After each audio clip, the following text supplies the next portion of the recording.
One of the biggest things that can make or break you as a short-term rental host is your ability to create these unique and personalized experiences. You don't have to be the Ritz-Carlton, but you do have to let the guests know that you actually care and exceed their expectations, which isn't that difficult through a few systems. So in this video, we're gonna go through the top 11 ways, yes, top 11, because anyone can do the top 10. So we're doing 11 ways that we do this in our Airbnbs like this one, so that we get tons and tons of 5-star reviews, which leads to lots of repeat guests.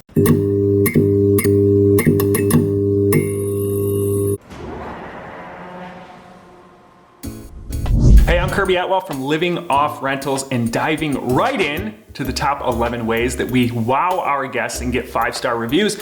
Number one, we create that exceptional experience right from the booking. So a lot of people think that you can't really wow a guest until they actually show up to the property, but that's not true. Right when they book, we respond immediately with a message saying, hey, great, thanks for booking with us. Tell us a little bit about yourself, why you're traveling to the area, and we ask these basic details that we can incorporate later to make their experience more unique and more personalized. So you want to wow them right up front and let them know that you actually care about them right from the booking. Tip number 2 for getting top reviews and really wowing your guests is to write the review for the guest. So what we used to do is we used to wait till the end and used to hope that we got 5-star reviews. But what we realized is that some people, their impression of what 5-star means is the Ritz-Carlton. You know, that's a 5-star hotel, so that must be what 5-star is. So even if you wow the crap out of them, you're never gonna be the Ritz-Carlton because you're a single family house and that's not how you're set up. So what a 5-star review is on Airbnb means that you exceeded the expectations for that listing. So we let them know that now and that we expect a 5-star review. So right here in our welcome book, we always say, if you have less than a 5-star experience, please let us know so we can, let us know what can be improved, and we will do everything we can to make it right for you. So that's the first thing that they read right there, because it's highlighted right in the welcome book. So even if they don't get to page 2, they at least see that. We also remind them again on the checkout checklist that we put right by the front door. So the front door is right here. We put a checkout checklist here, and at the very bottom, we say again, if it wasn't a 5-star review, or if it's not gonna be a 5-star review, let us know before you write the review, and we'll do everything possible to make it right. And then again, in our last message to them as they're checking out, we send them some reminders, and that's the very last thing that we say. So we let them know that our expectation is 5 stars, and we're gonna do everything possible to earn those 5 stars. Just let us know what we need to do. The third tip that we always recommend is to talk about the flaws of the property, which seems a little counterintuitive. Why would you want to tell somebody about the flaws? You just want to take fancy pictures and tell them about all the great things. Well, we definitely tell them about all the great things, but you never want anyone to be surprised about something that might be a problem for them. So a big one around our area, we have lots of train tracks, even if they're in the distance, you can still hear it. So back here, we've got some commercial, a commercial business behind the property line, and then there's some train tracks beyond that, which aren't super loud, but if you're a light sleeper, you might want to know that, so for most people, they probably won't care, but we do let them know, hey, if you're a light sleeper, there are some train tracks in the distance, and you can hear it at night. So we want to highlight some of those issues that might crop up, because if people are surprised, that's when you get the bad reviews. But even if it's a problem for them, if you mentioned it in advance, they say, hey, I knew about this in advance, and they're a lot less likely to give you a lower review. Tip number 4 for wowing your guests is a detailed guest book.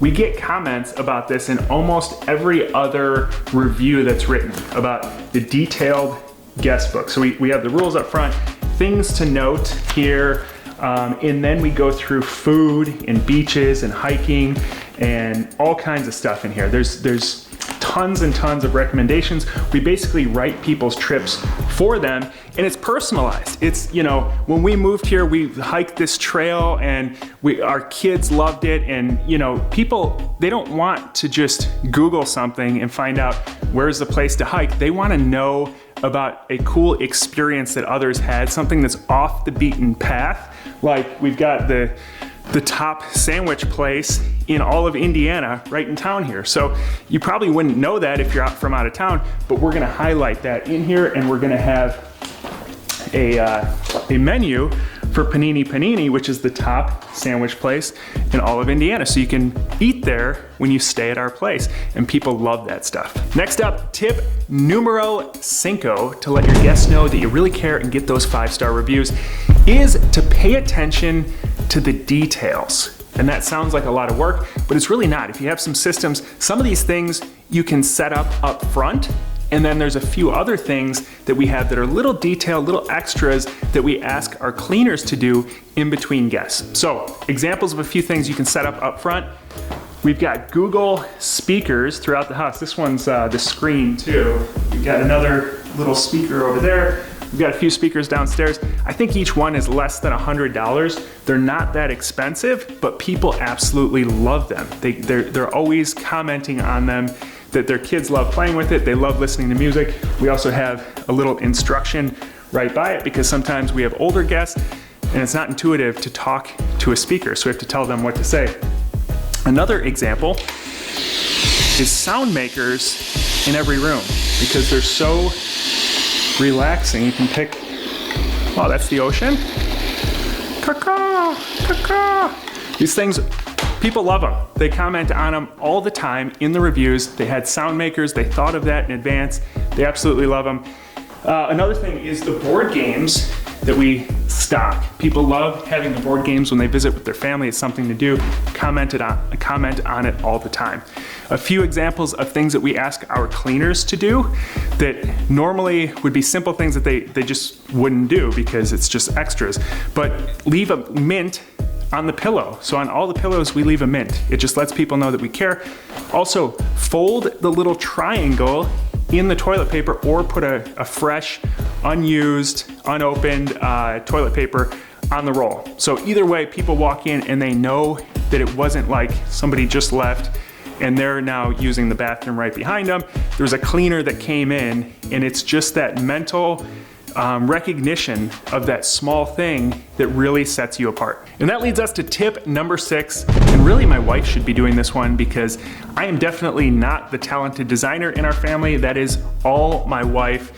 And really this tip is just having some unique design elements throughout the property. So my wife loves antiques. She tries to bring in a few antiques, a few personalized design elements that you won't see in other Airbnbs. So one big one that we just did is we created these canvases. So at the local library, they have the history of Michigan City and they have old pictures. And so we took the dates, and I've got a designer that does some design work for me, and I asked them to put it together into these 3 different canvases that'll go side by side. So it's got before the 1800s all the way up to the present, and it walks you through the whole history of this city where all of our Airbnbs are. So we're going to put these canvases in all of our properties. It's branded to Dune Dwellings, which is our booking website, and it will be unique. It'll be something that no other Airbnb in this area has. So trying to incorporate stuff like this makes your listing stand out head and shoulders above some of these others that are just commoditized or commercialized, and they don't have these unique elements. Tip number 7 is to utilize outdoor space as much as possible. So this might be all that you have, is just a small walkout area, but you can put a grill there or something. We happen to have a big space here, so we put chairs around. We're gonna put a table here. We also are gonna put a hot tub here, or we have a hot tub, we haven't hooked it up yet, for winter bookings, to increase our winter bookings. And then we have this patio that was actually already down here where we put a fire pit. So in some houses, you're not going to have much of an outdoor space, and that's totally fine, but you can get creative because we have one house where all we have is a little porch outside, and we put a couple Adirondack chairs there, and we can see on the doorbell cam outside that people sit in those constantly, and they absolutely love it. So any sort of outdoor space that you can incorporate, even if it's small or it's kind of makeshift, people will absolutely love it. Tip number 8 is to customize the experience. People don't want to feel like they're at a run-of-the-mill hotel. If you remember back to tip number 1, we asked them why they're traveling, who they're traveling with, what they're planning to do so that we can customize the welcome note. We leave a welcome note that's personally written to each guest and other people that they're traveling with. If they're traveling for a birthday, we say happy birthday. We make them feel special. We always leave a bottle of wine and a container of microwave popcorn.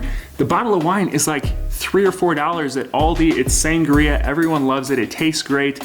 And it's not that expensive, but people, again, love it. They thank us for the bottle of wine. We have a guest book here so that people write about their great experience. And what that does is it reinforces to the current guest that previous guests had a great experience as well. It lets them provide recommendations for them to customize their trip as well.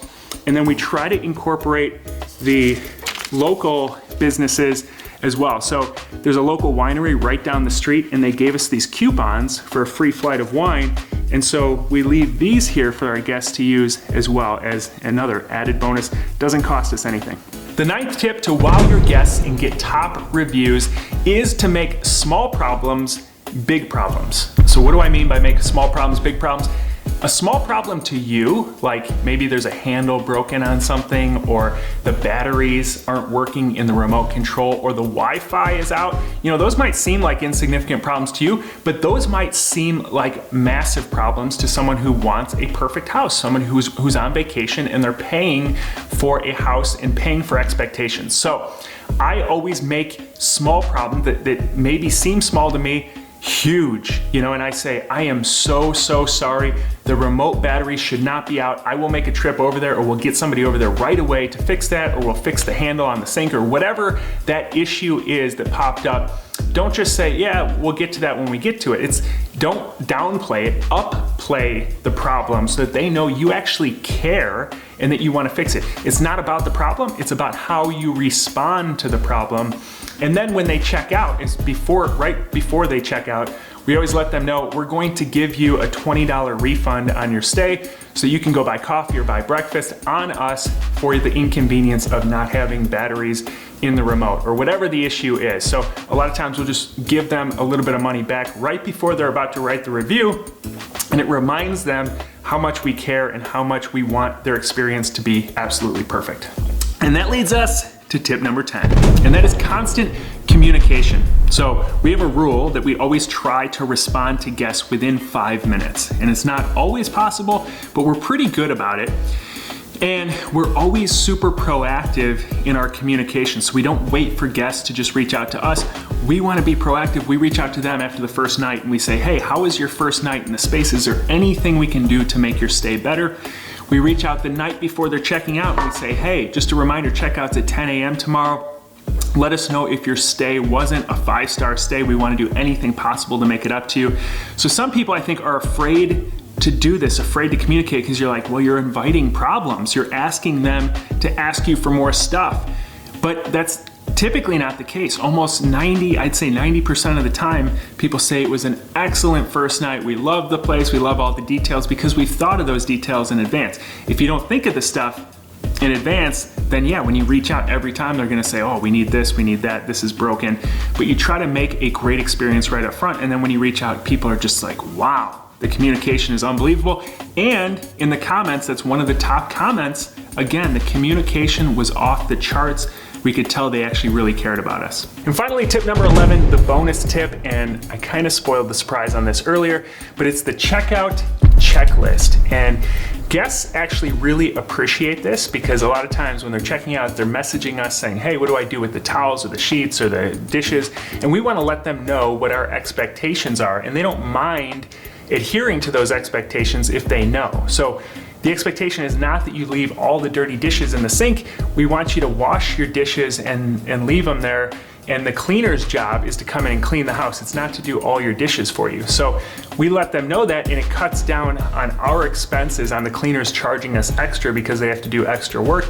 And you'd be surprised how many times people will leave and they leave the door open, or leave the door unlocked, or they leave their charger in the room. So it's just a reminder to do all these things. And then finally, the last one is if you want to come back and stay with us, which a lot of guests say they want to do because we give them this great experience, you can book directly with us and not through Airbnb next time, and we'll give you 20% off because it's really just the fees that they're not paying to Airbnb next time. So we're still making the same amount. We've already vetted that guest because they've done a great job staying with us once before, so we don't have that risk of not having the reviews on Airbnb. So the checkout list is a great thing to have right by the back door or the front door, right as people are taking off. Hopefully these tips have been beneficial to you, and if you feel like you're gonna get more 5-star reviews on your listings as a result of this video, then do me a solid and give this video a 5-star review in the form of a thumbs up. Or you can comment below what you got out of it. I'd love to hear from you. You can also check out one of the other videos, the previous videos that we did that just popped up to my right or left, or you can join the Living Off Rentals Facebook group. I hope to see you there, but if not, I'll see you in the next video.